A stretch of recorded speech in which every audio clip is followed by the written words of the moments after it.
Now on Good Morning America First Look, a judge's order against the parent company of Facebook and Instagram, holding the company responsible for the mental health crisis among young people. Travel trouble. The equipment outage blamed for grounding flights across the Midwest, and in the East, the storms causing major travel delays. Concerns about food safety after illnesses tied to lettuce and peppers. Another food chain pulling jalapenos, and now a lawsuit. A woman claiming she was diagnosed with sepsis. Deploying the grappler, the dramatic moves police made to catch a fleeing suspect. Plus, how artificial intelligence is being used to help create new viruses. A fan suing the New York Yankees over a safety risk in the stands. The Lionel Richie Earth, Wind and Fire concert suddenly canceled because of a medical emergency. And we hear from the young man who went from Wendy's to Yale, thanks to a little help from his bosses. How he says they changed his life. From ABC News, this is Good Morning America First Look. Good Friday morning, everyone. I'm Sophie Flay. Good to be with you. I'm Morgan Norwood in for Hannah. We do begin with a major court ruling against the parent company of Facebook and Instagram. Meta has been ordered to pay hundreds of millions of dollars to address the mental health crisis among young people. In a landmark ruling, a New Mexico judge has ordered Meta, the parent company of Facebook and Instagram, to pay $567 million after the company was found liable for helping fuel the state's youth mental health crisis. That's in addition to the $375 million a jury ordered Meta to pay earlier in the case, bringing the total to nearly $1 billion. Most of the money will go toward mental health and addiction treatment services. The case stems from a lawsuit by New Mexico's Attorney General, accusing Meta of misleading the public about the safety of its platforms and failing to protect children from online predators. In every one of the documents that we've gone through, Meta saw what was happening to kids. Meta's lawyers pushed back. Meta isn't hiding anything about the risks of the platforms. It discloses them everywhere. The ruling says Meta intentionally used features such as endless scrolling, autoplay, notifications, and content recommendations to keep users on its platforms longer. Finding those features played a role in higher rates of depression, eating disorders, and suicide risk among young people. The court also said the platforms contributed to child sexual exploitation. What the judge is saying is Meta is like a factory that pollutes, and the pollution is the sexual exploitation and the mental health harm to New Mexico's children. Meta vowed to appeal, writing, "We work hard to keep people safe on our platforms and have been transparent about the challenges of identifying and removing bad actors and harmful content. We remain confident in our record of protecting teens online." The judge also ordered Meta to implement more safeguards for kids. Planes will once again be flying across the Midwest today after the airspace was shut down late yesterday. The FAA blames an equipment outage at the Air Traffic Control Center in Minneapolis, which handles the air traffic across 300,000 square miles. Now, delays are expected to linger through this morning. We're learning more about the man charged with arson in connection with one of the devastating wildfires burning around Spokane, Washington. Authorities say the suspect now admits to setting 25 fires in the last year. He previously served prison time for killing his father. A mental evaluation has now been requested for him. Meanwhile, more than 900 homes and buildings have burned in the Spokane fires. All right, we turn now to concerns about food safety after illnesses tied to lettuce and peppers. There is some encouraging news. This morning, health officials in Michigan, the epicenter of the parasite outbreak linked to lettuce, say it's okay to eat bagged salad again. They say the contaminated produce is likely no longer available for consumption. But food safety attorney Bill Marler, who has litigated outbreaks for more than 30 years, says it should have never gotten this far. This outbreak should have been caught a month and a half ago. And many Americans are still concerned. The salad chain Sweetgreen, which was never linked to the outbreak, just slashed its sales forecast for the year, blaming customers' fear of fresh produce. The company's stock plunging 15%. The recalled lettuce came from Taylor Farms and was grown and processed in central Mexico, where about 2/3 of America's imported vegetables come from. Marler says he's sued Taylor Farms before. I've had several outbreaks linked to cyclospora with them, E. coli, and so, I'm pretty familiar with them, and here we are again. The company pointing to its own tests, which they say found no contamination. Marler says there's a reason for that. The reason why there usually are not positive tests is that people eat the evidence. I mean, that's how people get sick. Marler believes the root of the problem is water quality. Unpleasant as that may be to discuss right now, this outbreak is essentially human sewage getting into our lettuce. Taylor Farm says it invests hundreds of millions of dollars a year in food safety and says its water sources are tested for indicator organisms. Meanwhile, authorities are now tracking a salmonella outbreak linked to jalapenos from Mexico, which were supplied to restaurants and food service companies by Coast Citrus distributors. Sweetgreen has now joined Chipotle and Qdoba, saying they have proactively removed the peppers. 375 people across 27 states have gotten sick, and now a Minnesota woman is suing Chipotle, claiming 3 days after she ate a burrito bowl, she lost consciousness and her temperature reached 102 degrees. She says she was diagnosed with sepsis from salmonella complications. Chipotle did not immediately comment on the case. And the U.S. imports billions of dollars in vegetables each year, but the FDA physically inspects only a small fraction of what crosses the border. The Justice Department will now decide whether to seek charges against Dr. Anthony Fauci after a Senate committee voted to hold him in contempt of Congress. Fauci refused to answer questions during a hearing on his handling of the COVID pandemic. Senator Rand Paul claims Fauci should not be allowed to plead the fifth because he received a preemptive pardon from former President Biden. Fauci's lawyer calls the contempt referral meritless. Meanwhile, Republicans now say they've obtained the phone Fauci used during the pandemic to further examine his decision-making. Well, after a setback at the Supreme Court, President Trump is revisiting the issue of birthright citizenship, signing 2 new executive orders. ABC's Karen Hua has the details. Karen, good morning to you. Morgan, good morning. With his Deputy Chief of Staff, Stephen Miller, behind him, President Trump signed 2 new executive orders. Already this morning, opponents are vowing to fight them in court.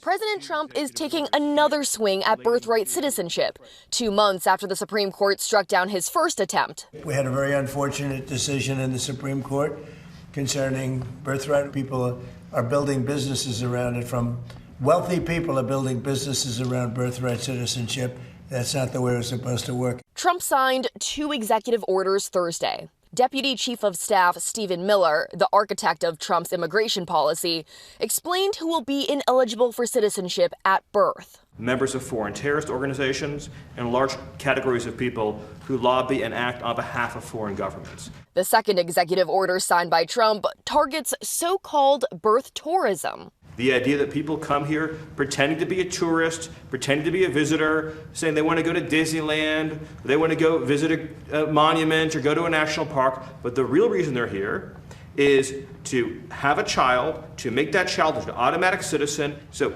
that practice of birth tourism is, as of the signing of this order, hereby banned. The new orders are far more narrow than Trump's first try at tackling the issue, when he sought to end citizenship for children of undocumented immigrants and temporary visa holders.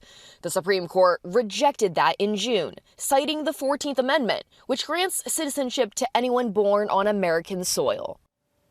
Now, the ACLU believes Trump's new executive orders are doomed to fail in court, saying, quote, any executive order that tries to rewrite birthright citizenship will meet the same fate as the last one. Sophie? We'll have to see how that plays out. Karen, thank you. Beginning today, Puerto Rico is rationing water in major cities on the island because of a severe drought. More than 180,000 people will be without water for 48 hours. July was the driest month on record for San Juan. Well, not so dry here. A fast-moving thunderstorm triggered this flash flooding near St. Petersburg, Florida. It's one of the many storms on the East Coast that caused travel delays. Let's check your Friday forecast.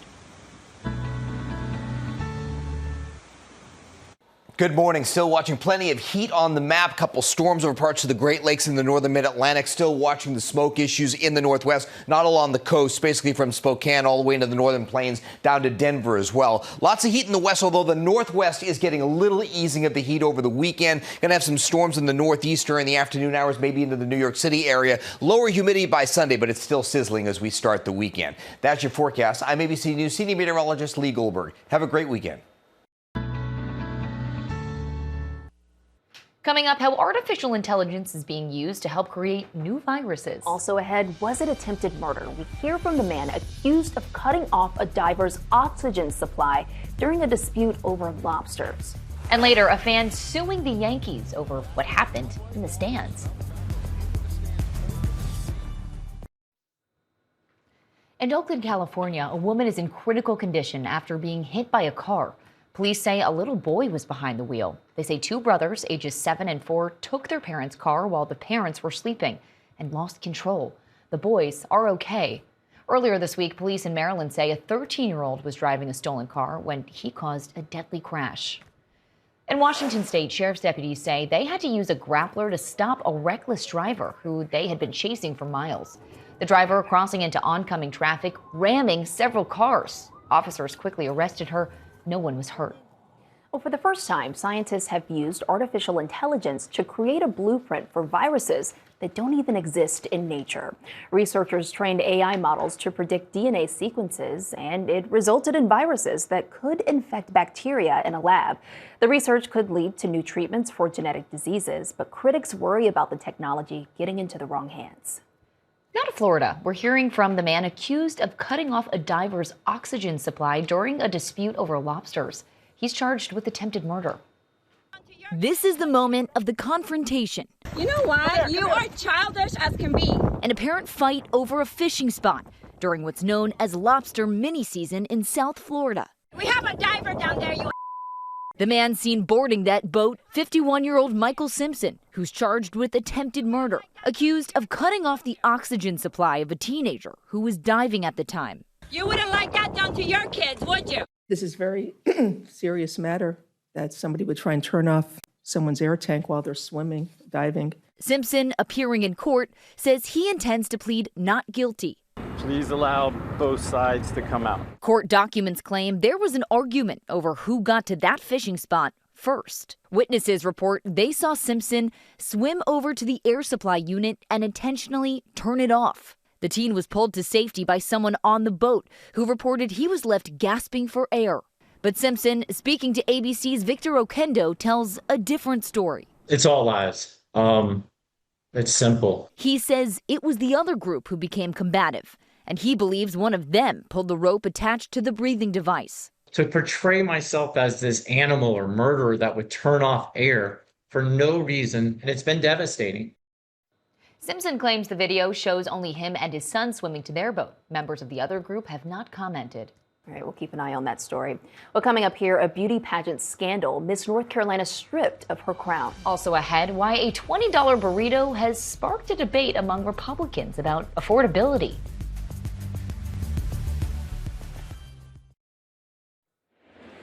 Back now with the New York Yankees facing a $10 million lawsuit from a fan who was hit in the head by a bat during the game. She was sitting behind a screen, but the bat slipped out of the batter's hands, then flew over that screen. She says she suffered a brain injury. No response yet from the Yankees. A shakeup in the world of beauty pageants. Miss North Carolina has been stripped of her crown ahead of the Miss USA competition. Officials point to a previous social media post made by 27-year-old Brittany Bolton-House. The organization says it does not tolerate racism or homophobia. Bolton-House has not commented, but the organization says she apologized. We turn now to the debate over a $20 burrito, sparking a discussion about inflation and affordability in America. All of this just months ahead of the consequential midterm elections. And now Vice President J.D. Vance among those chiming in. It's the tweet that set off a political debate over the price of burritos. We're going to bring you up to speed on the great burrito debate of 2026. A spokesperson at Turning Point USA spilled the beans, posting that a college student recently complained to him about the rising cost of food, telling him a burrito shouldn't cost $20. That post hit a nerve among conservatives, discussing food prices which are up more than 4% since President Trump took office. A burrito shouldn't cost $20. How is the kid wrong? Prices are out of control. People can't afford it. It's undeniable, just undeniable. President Trump has insisted that prices are coming down, but even some of his own supporters are raising concern, like this person whose email was read on the Charlie Kirk show. We have 5 kids. Groceries are unaffordable. I am a Trump guy, but he is not turning this around. It doesn't matter how often he brags about eggs. Others say young people should stop complaining. Republican Congressman Dan Crenshaw posted, "Stop whining, get a job, eat ramen like the rest of us did in college." Conservative columnist Mark Thiessen wrote, "Cry me a river. The burritos in the college cafeteria are included in your meal plan," saying that a burrito only costs $20, quote, when you buy it on DoorDash. Vice President J.D. Vance taking the student side and firing back at Thiessen, saying, "I'm surprised to hear Mark say this. If you've ever met him in person, it's quite obvious the man has never missed a burrito." A former Trump campaign official responded, saying people should not dismiss the economic anxieties of young Americans. The Lionel Richie Earth, Wind & Fire concert set for last night in San Francisco was canceled just minutes before showtime. Promoters say a band member suffered a medical emergency but did not elaborate. Fans' tickets will be good for a rescheduled date. Well, coming up, the $100 hot dog. Whoa! Plus, the young man who went from Wendy's to Yale thanks to a little help from his bosses. How they changed his life.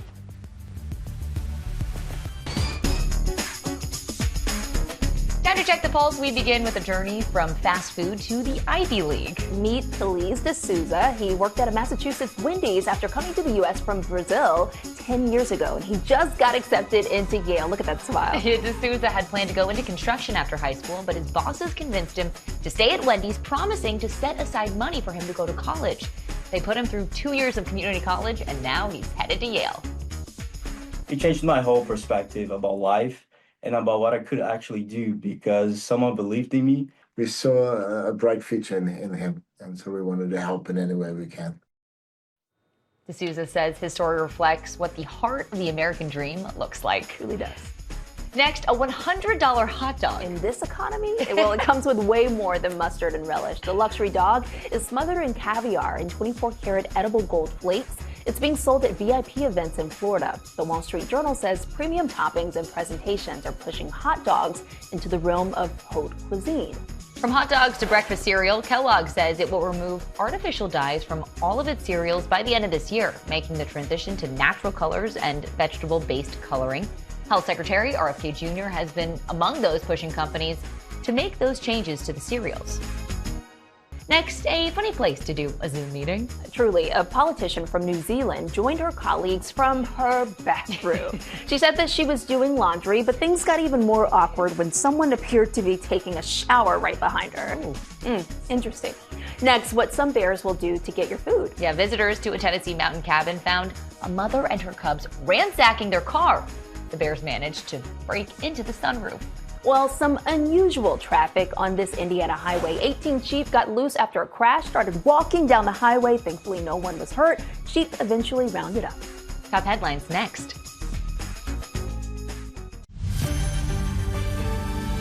Checking more top stories, a New Mexico judge has ordered the parent company of Facebook and Instagram to pay $567 million after the company was found liable for contributing to the mental health crisis among young people. That's in addition to the $375 million a jury already ordered the company to pay. President Trump says talks with Iran to reopen the Strait of Hormuz are, quote, moving along. And he's again pushing back on reports that the U.S. missile stockpiles are running dangerously low. Trump insisting the U.S. has plenty of munitions, and he's standing by Defense Secretary Pete Hegseth, denying they clashed over the issue. Senator Mitch McConnell says he's now left rehab and will continue to recover at home. He was hospitalized in June before disclosing weeks later that he suffered a fall. Automaker Ford has announced its new electric truck coming out next year will be called the Fathom. And the starting price for it is just over $28,000. Today's weather, heat advisories for much of the country, showers in the upper Midwest, air quality alerts in the Northwest and the Rockies because of wildfire smoke. Well, finally, a dream come true for one Ariana Grande fan. She is a true super fan. Can't bring the girl to the show. Bring the show to the girl. Don't let the ponytail and Glinda microphone fool you. Daryl Potter is not an Ariana Grande superfan. His wife is. What does Ariana Grande mean to you? Oh, God, how much time do you have? Jess Potter has been going through chemotherapy since April after being diagnosed with Hodgkin lymphoma. a blood cancer. And as a gift to herself, she bought tickets to Ariana Grande's Eternal Sunshine Tour. But after a bad reaction to her chemotherapy, Jess had to sell the tickets. Daryl did the next best thing. Ordered an Ari-inspired ponytail, a microphone, and attempted to put on a concert in their Rochester, New York living room. This went way better. Do you know any Ariana Grande songs by heart? Beauty and the Beast. Not exactly an Ariana Grande original, but she did sing that Disney song with John Legend for the 2017 Beauty and the Beast live-action remake. Still, Jess posting the performance on TikTok and waking up to millions of views the next day. And an invitation. Here's the message from R.E.M. Beauty, Grande's makeup brand, inviting the couple to one of the Boston concerts in their VIP suite, following up by sending Jess beauty products and a handwritten note from the pop star. But it didn't end there. The One Last Time singer said one more time. The next night, the couple was invited back by Grande's management team with front row seats. The fact that the story ends with Ariana, it made so much sense that she's who picked me up from all of this bad stuff. And today, Jess has her last chemo treatment. Good luck, Jess. That's your Good Morning America First Look. Have a great day.